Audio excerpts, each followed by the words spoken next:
Just met with Mr. President. It's Absolutely. rare to see you like this. What are the updates coming from your sector? No, I think our sector has been extremely fortunate with Mr. President, as you can imagine. He's given us quite a number of things that the sector has been demanding for a long time, whether it's the critical national infrastructure designation for all digital infrastructure, or the slight adjustment in tariff, which you've seen, the tax harmonization, which the sector has been asking for. And it's the sector, I think it's probably the sector that is most appreciative of this government, if I have to say, because, when we came in, the sector was contributing between 16 to 18% to our GDP, but today that sector is tracking close to 21%.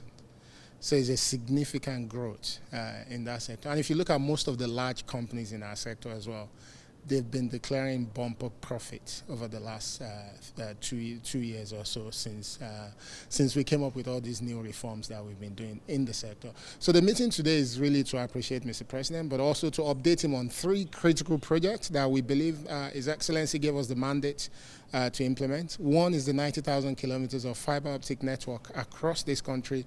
We've done a lot of work putting the resources together, raising that money, contractual agreements. We're now at a point where in a few weeks' time, we should start to lay those fiber so people will start seeing us around the country deploying the fiber. This is going to transform Nigeria for good. It's a project where every state, every geopolitical zone, every local government, and every ward in this country will be covered with fiber optic cables, which will transform the quality of connectivity. So that's number one, which I've updated him on. The second one is the project we're doing where we're bringing over 20 million Nigerians who live in rural areas, who don't have access to any form of telecommunications at all. Mr. President also sanctioned that project. Today, we're in a place where before the end of the year, we'll also start to deploy close to 3,700 towers. It's taken a lot putting this project together, raising the capital for it and all that. But we're at a point where we should now start deploying around October. This is what we're targeting. And the third one, of course, is the postcode, alphanumeric postcode. Nigeria will be amongst maybe 10, 15 countries in the world with alphanumeric postcode. It's the latest design in postcode system where we can now identify every property in this country. We're hoping to launch that one on the 1st of October. That project is actually ready. We're fine-tuning it, fine-tuning the promotion as well.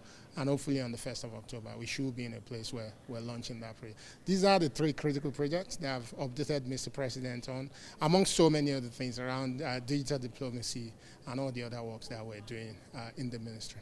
Great, HM, but I just want you to elaborate more on the postcode you just mentioned. What's are the gains coming from that? You said Nigeria will be among the 15 countries in the world. Yeah, it's significant because I think we can imagine that the typical one that we all remember is if you're trying to deliver something to someone's house and you get to the neighborhood, you start to ask people, how do I get to this address? So someone will tell you, drive down. When you get to the end of the street, take left. When you get to left, take right. I think this is a common joke that we all operate, but that costs the economy significantly.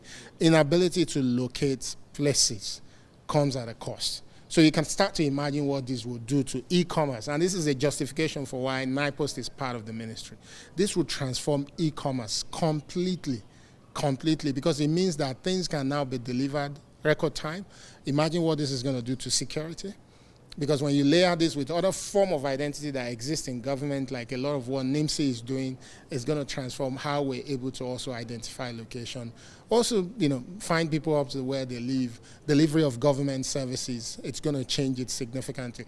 Alphanumeric postcode is unique because it also allows us to be able to have unique addresses for every property. In a lot of countries like the UK, for instance, postcodes are not unique to one building. It's typically a cluster of building. But what we have here is one where you can identify every building. So again, that will change the game significantly for Nigeria in terms of delivery of public services. So we're excited about it. We look forward to it. 1st of October, this is a project we're looking forward to launching. Thank you so much. Thank you.